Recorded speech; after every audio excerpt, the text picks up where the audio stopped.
여러분, 구독, 좋아요 눌러주세요.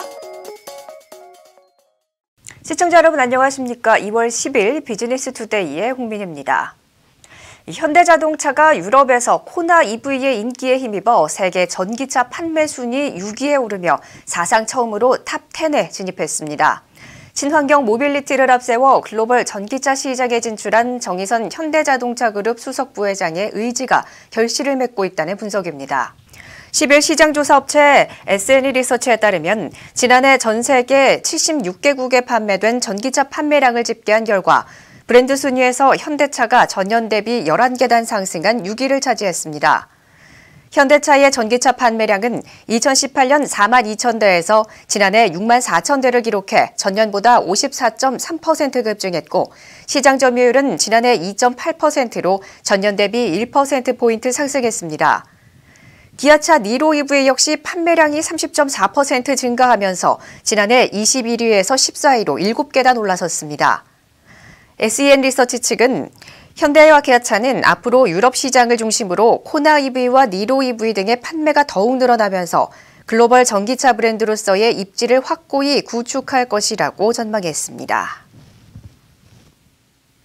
자동차 핵심 부품 와이어링 하니스가 오늘 한국에 긴급 공수되면서 현대기아차는 11일부터 현대차 울산 2공장을 시작으로 12일에는 전 공장이 정상 가동될 것으로 보입니다.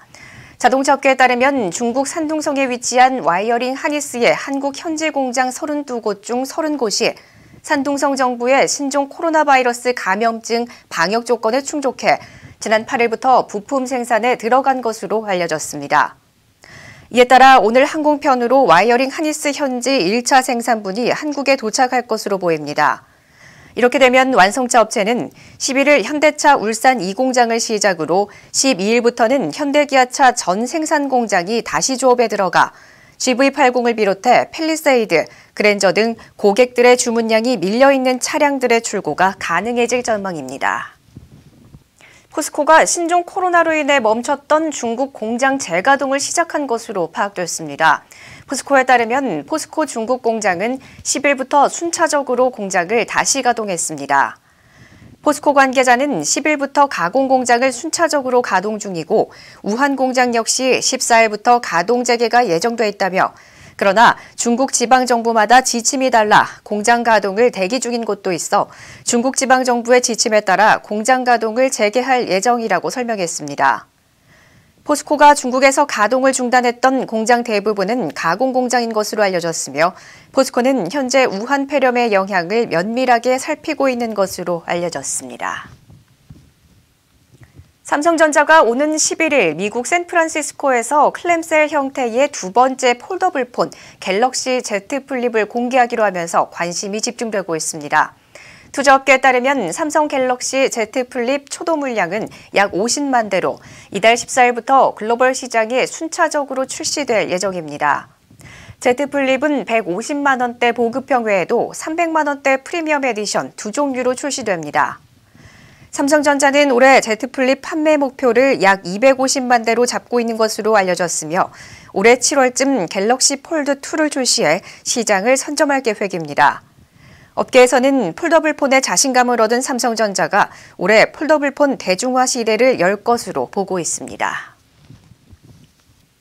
LG전자가 내놓을 차기 전략 스마트폰인 LG V60 신큐의 사양이 속속 공개되고 있습니다. 업계와 외신 등에 따르면 IT 전문 트위터리안 에반 블레스는 V60 신큐가 후면 4개 카메라와 4개 마이크를 내장했음을 보여주는 이미지를 게시했습니다.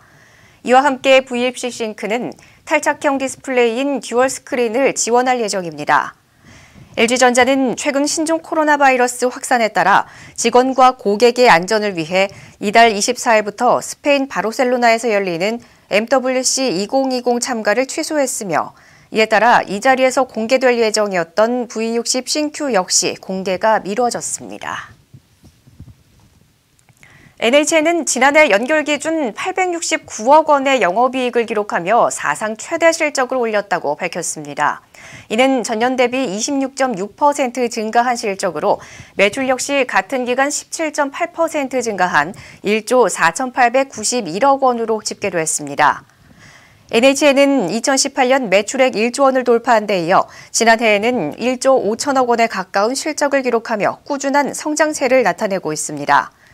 정우진 NHN 대표는 급변하는 대외 환경 변수에도 불구하고 각 사업 부문별로 고르게 성장하고 있다는 점이 고무적인 부분이라며 2020년은 개인 규제 측면에서도 온기가 전해지길 바라며 페이코를 중심으로 커머스와 기술, 콘텐츠 등 부문별 사업 경쟁력을 높이는 데 초점을 맞출 계획이라고 밝혔습니다.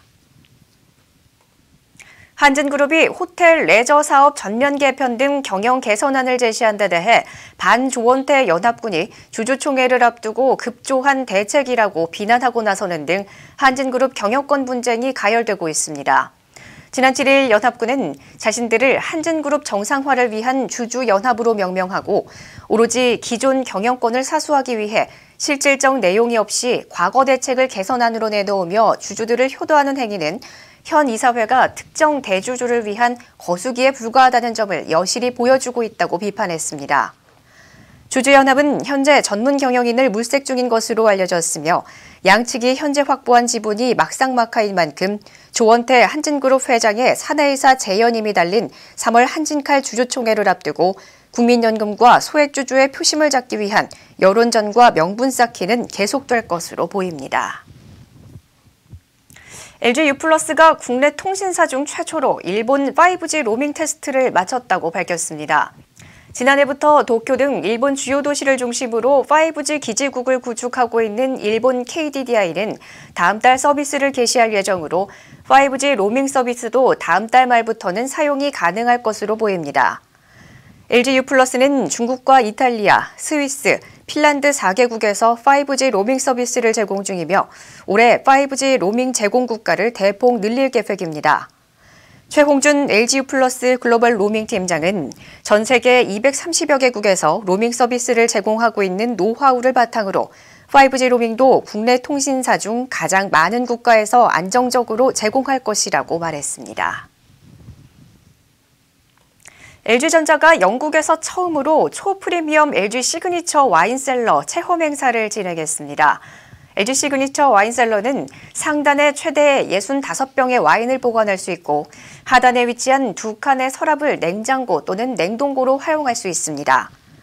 레드와 화이트, 스파클링 와인 등 각각의 최적 온도로 보관할 수 있도록 온도 조절 기능을 갖췄으며 인공지능 음성인식 기능을 통해 위쪽의 와인 보관실 도어를 자동으로 열 수 있습니다. LG 시그니처는 압도적인 성능과 정제된 디자인, 직관적인 사용성 등을 갖춘 초프리미엄 가전으로 LG전자는 올 상반기 영국을 시작해 유럽 주요 국가를 중심으로 LG 시그니처 와인셀러 출시를 확대해 나갈 계획입니다. 비즈니스투데이 오늘 준비한 소식은 여기까지입니다. 시청해주신 여러분 고맙습니다.